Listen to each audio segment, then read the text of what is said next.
અમદાવાદના જોહાપુરા વિસ્તારમાં ડિમોલિશનની કાર્યવાહી। નામચીન મોહમ્મદ મુશીર કુરેશીની મિલકત ઉપર કાર્યવાહી।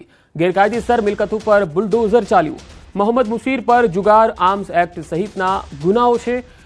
વેજલપુર વિસ્તારમાં ખંડણી, જમીન મકાન કે દુકાન પડાવી લેવા સહિતની ગુનાહિત પ્રવૃત્તિ છે।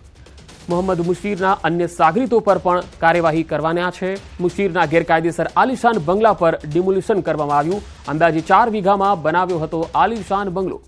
ઇસ્માઇલ પેલેસના નામથી રહેલા બંગલા પર બુલડોઝર ફરી વળ્યું। માલિકીની જગ્યા પર મંજૂરી વગર બાંધકામ કરાતા બુલડોઝર ફેરવી દેવાયું। તો ગેરકાયદેસર મિલકતો પર તંત્રએ બુલડોઝર ફેરવ્યું। જુહાપુરા વિસ્તારનો આ બનાવ છે, જ્યાં ડિમોલિશનની કાર્યવાહી હાથ ધરાઈ।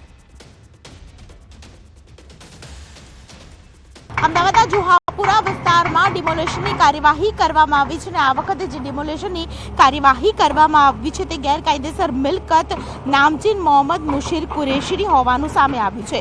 મોહમ્મદ મુશીર જુગાર, આર્મ્સ એક્ટ સહિતના અનેક ગુનાઓ તેમના વિરુદ્ધ નોંધાઈ ચૂક્યા છે। વેજલપુર વિસ્તારની અંદર ખંડણી, જમીન, મકાન કે દુકાન પડાવી લેવા સહિતની ગુનાહિત પ્રવૃત્તિ છે, તેના વિરુદ્ધ આ તમામ પ્રકારના જે ગુનાઓ છે તે નોંધાયા છે। તેને લઈને ખાસ કરીને જે કાર્યવાહી કરવામાં આવી છે તેમાં મુશીરની જે હવેલી છે તે ગેરકાયદેસર મિલકત હોવાને કારણે તેની પર બુલડોઝર ફરી ચૂક્યું છે। મારી સાથે એસ્ટેટ વિભાગના અધિકારી છે શંકરભાઈ અસારી, તેમની સાથે વાત કરીશું। શંકરભાઈ, જે પ્રકારની કાર્યવાહી કરવામાં આવી છે, વારંવાર આપણે નોટિસ આપતા હતા અને આખરે હવે આ કામગીરી કરવામાં આવી છે, આટલો સમય કેમ લાગ્યો, કેમ આટલો વિલંબ થયો?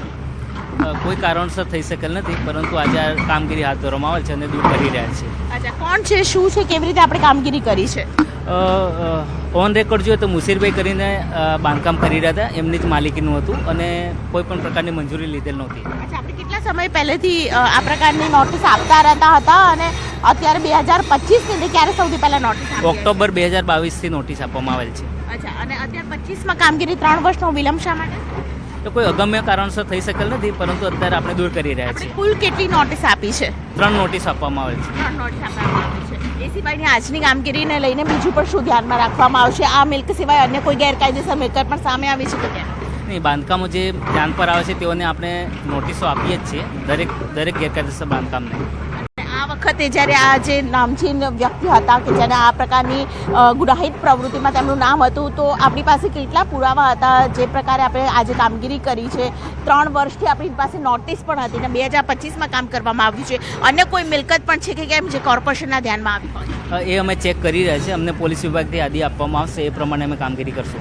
પુરાવાના અભાવે ખાસ કરીને અમદાવાદ મહાનગરપાલિકા દ્વારા જે કામગીરી કરવામાં આવ્યું છે તેમાં આપ જોઈ રહ્યા છો કે આખું જે હવેલી અને આખું સામ્રાજ્ય છે તેનું નેસ્તનાબૂદ કરવામાં આવ્યું છે। સૌથી મહત્ત્વની વાત છે કે જે પ્રકારનું ગુનાહિત પ્રવૃત્તિ ધરાવતા વ્યક્તિઓ એક પછી એક તેમના મકાન છે જમીનદોસ્ત કરવામાં આવી રહ્યા છે, ત્યારે ફરી એકવાર બુલડોઝર છે તે ફરી રહ્યું છે ને તે એ મકાન ઉપર કે જે ખાસ કરીને અનેક ગુનાહિત પ્રવૃત્તિ સાથે જોડાયેલી વ્યક્તિ છે।